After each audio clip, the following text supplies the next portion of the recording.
For 2 years, a customer grabbed my waist every single shift. For 2 years, my manager watched it happen and told me the same thing. Tips pay your bills, sweetheart. Smile and be grateful. For 2 years, I smiled. I was grateful. I kept my mouth shut and my hands steady while a stranger's fingers dug into my hip like he owned me. But what my manager didn't know, what that customer didn't know, what nobody in that restaurant knew, was that for the last 14 months of those 2 years, my phone had been recording everything. Every grab, every comment, every time my manager told me to just deal with it. And when the EEOC investigator walked through those doors with a federal subpoena, the man who said tips pay your bills learned exactly how much his silence was going to cost him. $420,000. That's what the settlement came to. $420,000 because a manager thought a good tip was worth more than my dignity. But I'm getting ahead of myself. Before I tell you how I brought down an entire restaurant with nothing but a phone and a paper trail, I need to take you back to the beginning. Back to the first night I walked into Rosario's Italian kitchen and had no idea what I was walking into. But before we go any further, I need to ask you something. Where are you listening from right now? What city? What state? What country? I want to know because this story, it's not just mine. I've learned that since I started sharing what happened to me. Servers all over the world have been through something like this. Maybe you have too. So here's what I want you to do. Drop a comment telling me where you're watching from. And if you've ever had a manager tell you to just smile through something that made your skin crawl, if you've ever been told that a customer's money matters more than your comfort, tell me about it. Your story matters. And while you're down there, if this kind of content speaks to you, hit that subscribe button and tap the like. And if you know someone who needs to hear this story, a friend, a sister, a daughter working her first restaurant job, send it to them. Because what I'm about to tell you, it's something every person in the service industry needs to understand. You don't have to take it. You never did. Now, let me take you back to where it all started. I was 24 years old when I got hired at Rosario's Italian kitchen. It was one of those family-style restaurants in the suburbs of Chicago, the kind with checkered tablecloths, candles in wine bottles, and Frank Sinatra playing on a loop. The owner, a man named Vincent Rosario, had opened it in 1982. By the time I walked through the door, it had become an institution. Friday nights were packed. Saturday nights were chaos. And the tips? Well, the tips were good enough to make you forget how much your feet hurt by the end of a double shift. My manager was a man named Rick DeLuca, 53 years old, been running the floor at Rosario's for almost 15 years. He had this way of talking to the servers like we were all his kids, calling us sweetheart and honey, patting us on the back when we did a good job.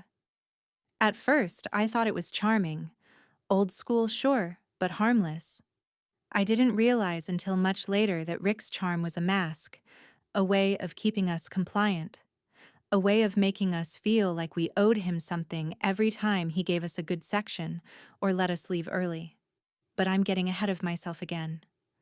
The first 3 months at Rosario's were fine, normal, the usual restaurant stuff. Rude customers, long hours, sore feet, decent money. I was good at my job. I learned the menu fast, memorized the wine list, figured out which regulars liked to chat, and which ones wanted to be left alone. By month 4, I had one of the best sections in the house, table 12 through 18, right by the window, where the big tippers sat. That's when I met Gerald Patterson. Gerald was a regular.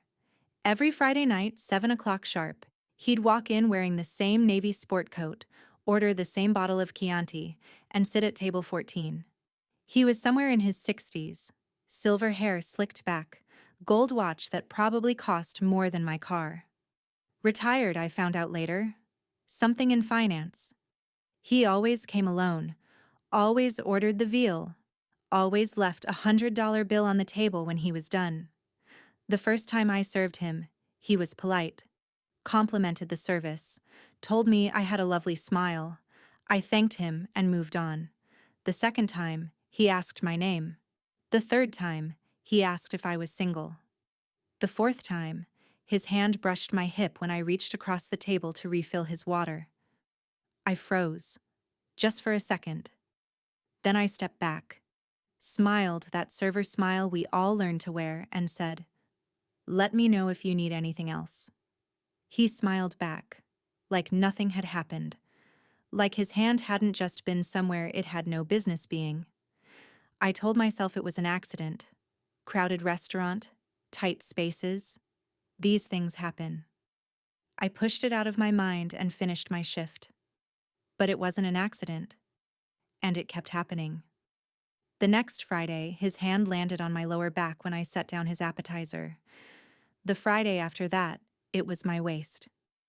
He'd let his fingers linger there while he talked about the weather, the wine, the softness of the bread. Like touching me was just part of the conversation. I started dreading Fridays, started getting a knot in my stomach every time I saw that navy sport coat walk through the door. But I didn't say anything. Not yet. Because Gerald Patterson tipped $100 every single week, and in the restaurant world, that kind of money buys a lot of silence. It was week 6 when I finally went to Rick. I found him in the back office, eating a meatball sub and watching something on his phone. I knocked on the open door and he looked up with that fatherly smile. "What's up, sweetheart? Come on, in." I stepped inside, closed the door behind me, took a breath. "It's about one of my regulars. Table 14, Gerald Patterson." Rick's eyebrows went up. "Jerry? What about him?" "He's been..." I paused, trying to find the right words. "He keeps touching me. My back, my waist. It makes me uncomfortable." Rick set down his sandwich, wiped his mouth with a napkin, leaned back in his chair. "Touching you how?" Like, putting his hand on my hip when I'm taking his order. Letting it sit there. I shifted my weight, suddenly feeling like I was the one who'd done something wrong.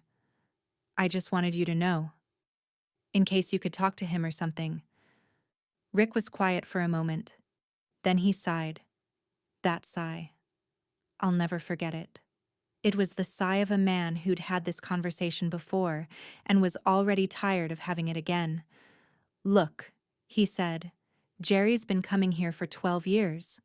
12 years. He's a good customer. Tips well. Never causes trouble. Sends his friends our way." He leaned forward.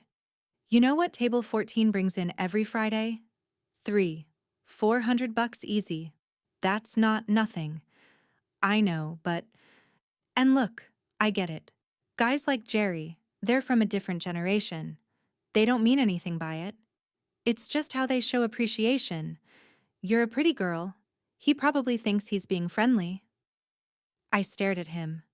Friendly. "Sweetheart," Rick said, and there was that word again, landing like a slap. "You gotta understand how this business works. Tips pay your bills. Tips keep this place running. You want me to tell Jerry to keep his hands to himself? He's gonna feel embarrassed. Maybe he stops coming.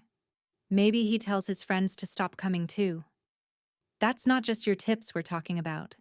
That's everybody's. So what am I supposed to do?" Rick shrugged. "Same thing every server does. Smile. Be professional. Don't give him a reason to think you're upset. He'll get bored eventually. They always do." He picked up his sandwich again, took a bite. The conversation was over. I walked out of that office feeling smaller than I'd ever felt in my life. Like I'd just been told that my comfort, my safety, my basic right to work without being groped was worth less than $100 tip. And the worst part? I believed him. For a while, I actually believed him. I went back to work. I served Gerald Patterson his veal and his Chianti. I smiled when his hand found my waist. I said nothing when his fingers squeezed just a little too hard. I told myself it would stop, that Rick was right, that this was just the cost of doing business. But it didn't stop. It got worse. By month 8, Gerald had graduated from touching to commenting. "You look so good in that apron," he'd say. "Bet you look even better out of it." He'd laugh like it was a joke. I'd laugh too, because what else could I do? Rick had made it clear. The customer's comfort came first. My feelings were secondary. One night, Gerald grabbed my wrist when I tried to walk away from his table, held it tight enough to leave a mark. "Don't rush off," he said. "I'm not done looking at you." I pulled free, walked straight to Rick. He grabbed my wrist. There was a red mark on my skin. I showed it to him. He grabbed me and wouldn't let go. Rick looked at the mark, looked at me. Then he shook his head. "Jerry's had a few drinks. You know how it is. He didn't mean anything by it." "He left a bruise, Rick." "Did he hit you?" "No, but..." "Then it's not assault." He crossed his arms. "Look, I'll have a word with him. Tell him to ease up. But you gotta meet me halfway here. Don't be so stiff around him. Relax a little. Guys like Jerry, they can tell when you're tense. It makes them nervous. Just be friendly." I wanted to scream. I wanted to throw something. I wanted to walk out and never come back. But I had rent to pay, bills to cover, a car payment that was already 2 weeks late.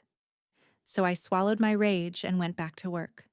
That was the night something changed in me. Not in a dramatic way, not some big cinematic moment where I decided to fight back. It was quieter than that, colder. I went home that night, sat on my couch, and stared at the wall for an hour. And somewhere in that silence, I made a decision. If no one was going to protect me, I was going to protect myself. And I was going to do it so carefully, so thoroughly, that when the time came, no one would be able to say I was exaggerating.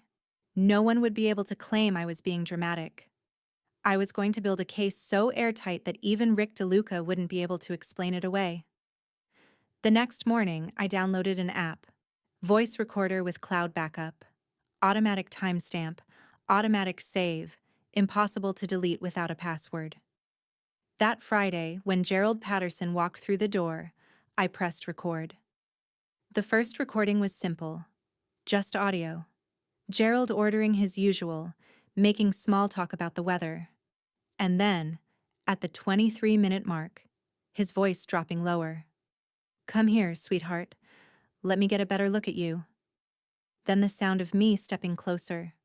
The rustle of fabric. And his voice again. Satisfied. "That's better. You know I look forward to this all week." I saved the file. Named it Date. Table 14. Incident 1. By the end of month 10, I had 17 recordings. But audio wasn't enough. I knew that. I'd done my research, looked up EEOC guidelines, hostile work environment definitions, what counted as evidence in harassment cases. I needed more. I started keeping a log. Handwritten at first, then digital. Every incident. Date. Time. What happened. Who was present. What was said. I noted what I was wearing each time, because I knew someone would ask. Someone always asks. I documented every conversation I had with Rick. Every time he dismissed me. Every time he told me to smile through it. And then I started talking to the other servers. That was when I realized I wasn't alone. Jamie was the first one to open up. She was 19, just out of high school, working to save up for community college. We were folding napkins in the back one night when I asked her, carefully, if any customers ever made her uncomfortable. Her face changed, just for a second. Then she laughed, that hollow laugh I recognized from my own throat. "You mean like Mr. Patterson?" "Yeah. He told me last week I had childbearing hips. Asked if I had a boyfriend who appreciated them." My stomach turned. "Did you tell Rick?" She looked at me like I'd asked if water was wet. "Rick told me Jerry's old school. Said I should take it as a compliment." The same script, word for word. I talked to Maria next, then Sophie, then Kim. Every single one of them had a story. Different customers, same pattern, same hands where they shouldn't be, same comments that made their skin crawl, and every single time they went to Rick, they got the same answer. Tips pay your bills. Smile and be grateful. I documented all of it. Names, dates, incidents, Rick's responses. I built a spreadsheet, color-coded it, cross-referenced it, made backup copies on 3 different drives, and emailed one to myself every Sunday night. By month 14, I had 47 documented incidents involving 6 different servers and 9 different customers. I had 31 recordings of Gerald Patterson alone. I had text messages from Rick telling me to stop being so sensitive and just let Jerry be Jerry. I had the name of every witness, every busboy who'd seen something, every hostess who'd looked away because they knew speaking up wouldn't help. I had everything, but I still wasn't ready, because I knew how this worked. I knew that the moment I filed a complaint, everything would change. Rick would deny it. The owner would circle the wagons. They'd paint me as a troublemaker, a liar, a girl who couldn't take a joke. I needed to make sure that when I pulled the trigger, there was no coming back for them. So I waited. I watched. I kept recording. And then Gerald Patterson gave me exactly what I needed. It was a Friday in October. The restaurant was packed. I was running ragged, covering my section plus half of Jamie's because she'd called in sick. Gerald was at table 14, 2 glasses of wine deep, watching me with that look I'd learned to dread. I approached his table to take his order. Standard procedure. Smile, pen ready, eyes on the notepad. He didn't order right away, just looked at me, let the silence stretch until it got uncomfortable. "You've been avoiding me," he said finally. "Just busy," I said. "Kitchen's backed up tonight. What can I get you?" He reached out, grabbed my waist, pulled me closer. Not gentle this time. Hard. His fingers pressing into my hip bone like he was trying to leave a mark. "I don't like being ignored," he said quietly. His breath smelled like wine. "I come here for you, you know that? Every week. I come here because of you." My heart was pounding. My phone was recording. I forced myself to stay calm. "Mr. Patterson, I'm working. Please let go." He didn't let go. His grip tightened. "Say my name," he said. "Say Gerald." Across the room, I saw Rick watching. Our eyes met. I gave him a look. A clear, unmistakable help me look. He turned away, started talking to a customer at the bar. I felt something break inside me. Not my spirit. My patience. I looked down at Gerald. Let him see my face clearly. Let him see that I wasn't smiling anymore. "Let go of me," I said. Not a request. A statement. Something flickered in his eyes. Surprise, maybe, or anger. But he let go. I stepped back, took a breath. And then I said something I'd never said before. "You don't get to touch me, not tonight. Not ever again. Do you understand?" His face went red. "Excuse me?" I said, "You don't get to touch me." The tables around us went quiet. People were watching now.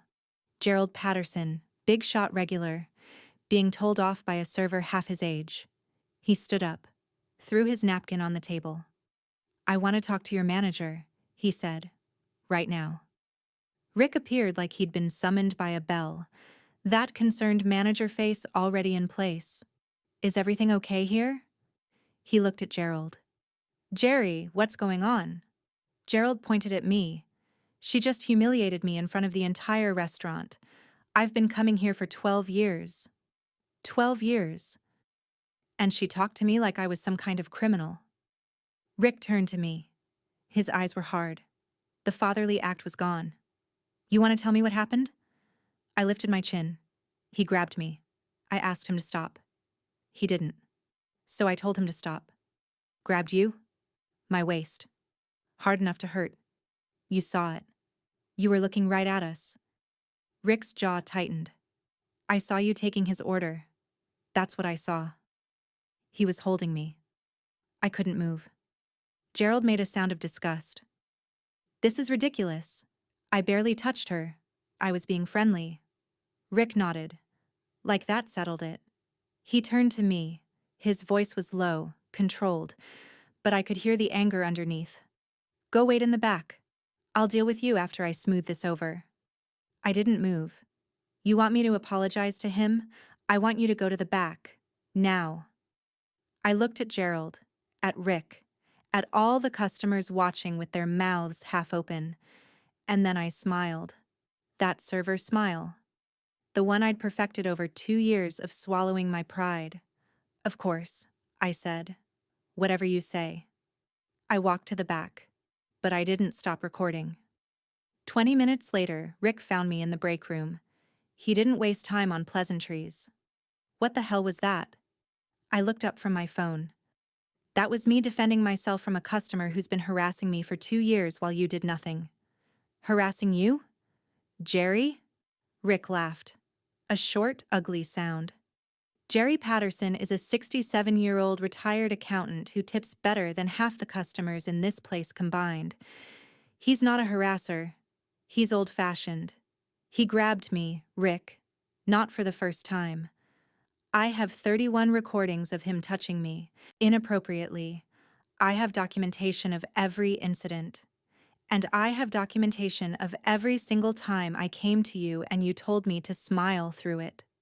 The blood drained from Rick's face. You've been recording? Audio only.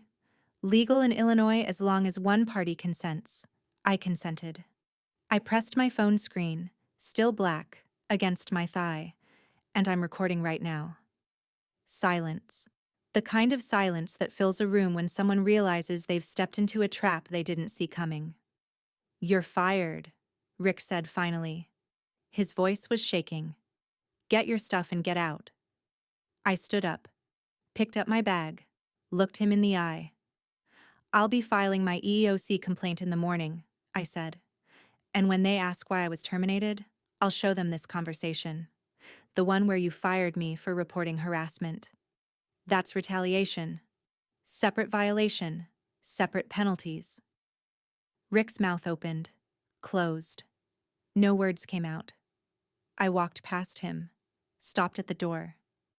You should have just let me switch sections, I said. 2 years ago.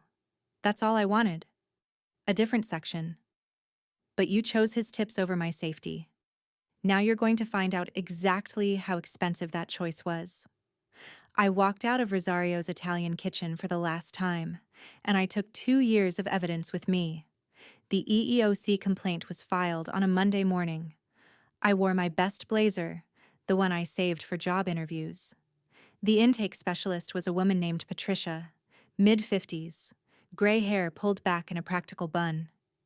She'd seen 1,000 cases like mine. You could tell by the way she didn't flinch when I described what had happened. I brought everything. Printed copies of my incident logs, transcripts of the recordings, screenshots of text messages, a timeline color-coded by severity. Patricia looked through it for almost an hour, asking questions, taking notes. When she finished, she set down her pen and looked at me. This is one of the most thorough documentation packages I've ever seen. I spent 14 months building it, I said. I wanted to make sure no one could say I was lying. She nodded. You understand this process takes time? Investigations can last months, sometimes years. I understand. And you should know, even with evidence this strong, there's no guarantee of the outcome you want. I understand that too.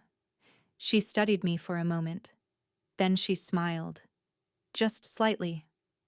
But between you and me, this is a solid case.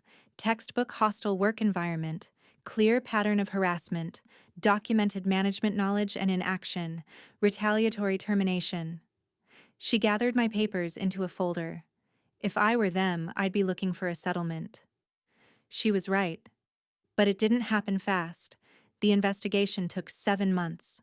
7 months of interviews, document requests, legal correspondence. 7 months of waiting while the wheels of bureaucracy ground forward inch by inch. Rosario's hired a lawyer.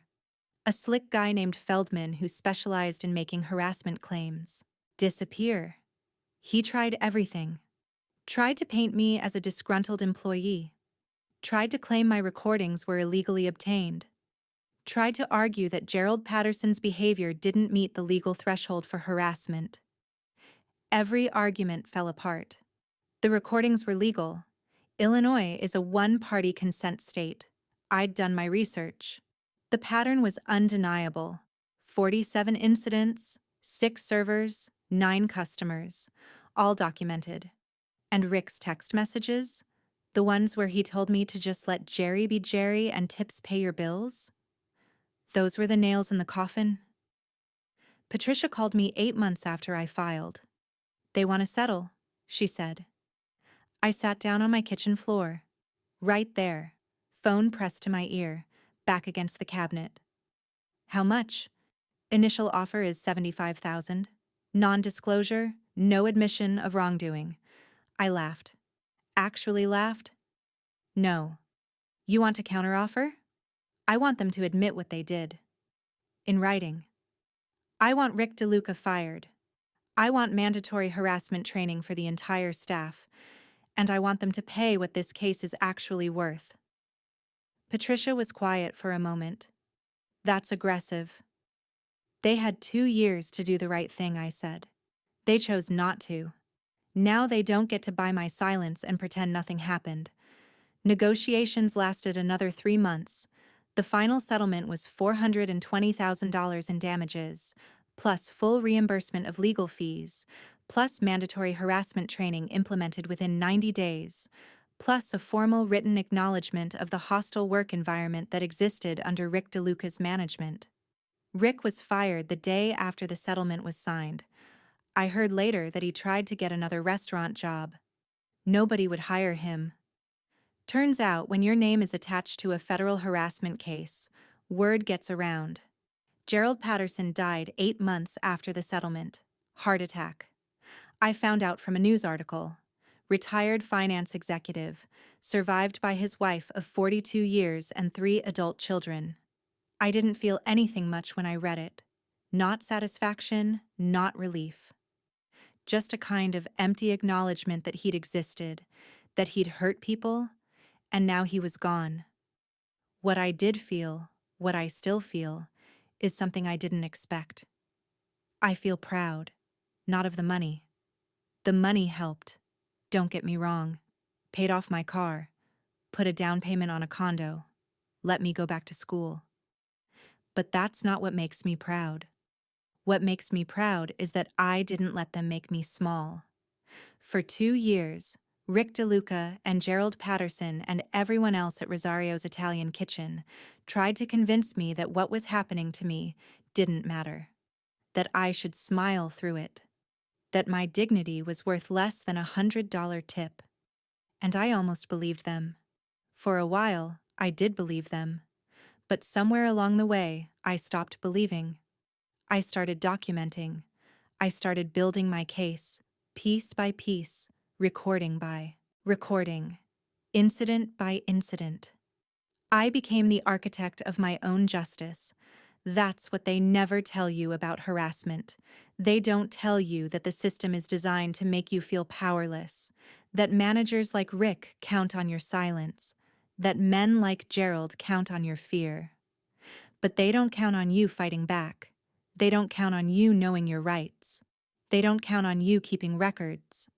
And they certainly don't count on you having the patience to wait and watch and build your case until it's so airtight that all they can do is write a check and hope you go away. I didn't go away. I'm still here. And I'm still telling this story. Because here's what I want you to know. Whoever you are, wherever you're listening from, you don't have to take it. You never did. If there's a Gerald Patterson in your life, if there's a Rick DeLuca telling you to smile through it, If there's anyone making you feel like your safety is less important than their bottom line, start documenting. Today, right now, get a voice recorder app, keep a written log, save every text message, talk to your coworkers, find out if you're alone in this. Chances are you're not. The system isn't fair. I won't pretend it is. But the system responds to evidence. The system responds to documentation. The system responds to people who refuse to be silent. I was silent for 2 years. Then I spoke up. And when I did, I made sure I had proof of everything. That's how you win. That's how I won. 3 years have passed since the settlement. I work at a different restaurant now. Smaller, quieter, family-owned. My manager is a woman named Elena who doesn't tolerate harassment from anyone. The first week I worked there, a customer made an inappropriate comment about one of the servers. Elena walked over, refunded his check, and asked him to leave. No hesitation, no discussion, no tips pay your bills, no just smile through it. That's what it looks like when someone actually cares. I ran into Jamie a few months ago at a coffee shop downtown. She'd left Rosario's about 6 months after I did. Got a job at a corporate restaurant chain with an actual HR department. She told me that after the settlement became public, 2 other servers filed their own complaints. Different customers. Same pattern. Same Rick DeLuca telling them to smile. She thanked me for what I did. Said watching me stand up gave her the courage to leave. I cried in my car for 20 minutes after that conversation. Not sad tears. Something else. Something like relief. Because for 2 years I wondered if I was the only one. If maybe Rick was right and I was just being too sensitive, too dramatic, too difficult. I wasn't. I never was. And neither are you, if you're going through something like this right now. The harassment at Rosario's didn't just affect me, it affected Jamie. It affected Maria. It affected Sophie and Kim and every other server who walked through those doors and learned that their comfort didn't matter. We all carried that weight. We all smiled through the pain. But we don't have to carry it forever. Last month, I got an email from a woman named Grace. She'd found my story online and wanted me to know that she'd just filed her own EEOC complaint against a restaurant in Dallas. She'd been documenting for 8 months. She had recordings, text messages, witness statements. She wanted to thank me for showing her it was possible. That email is framed on my wall right now, right next to a copy of my settlement check.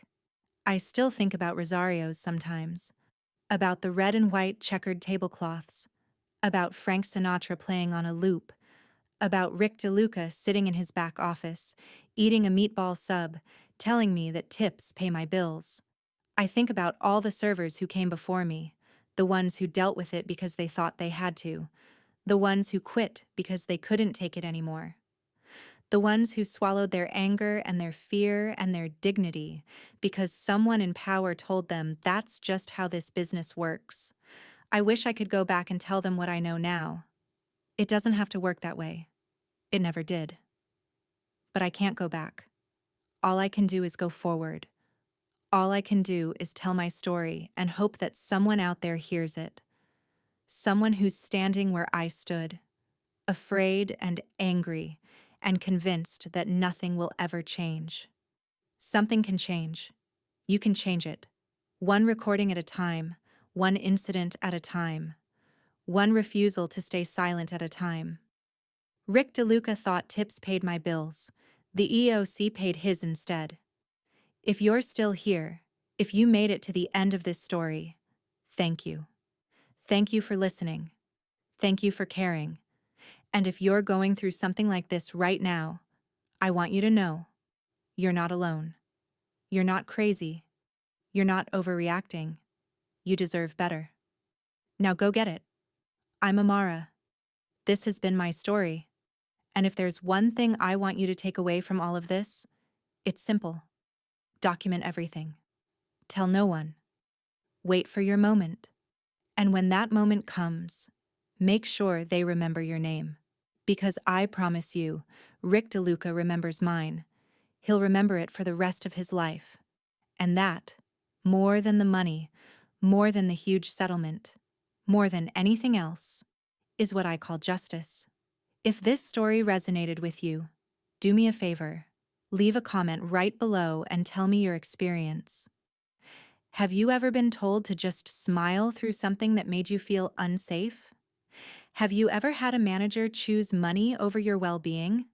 I read every single comment, and your stories matter. And if you haven't already, subscribe to this channel. Hit that notification bell, because I've got more stories to tell. Stories about servers who fought back. Stories about managers who learned consequences. Stories about people who refused to be silent. This is Amara's Stories, where tips pay bills, but silence pays more. Until next time.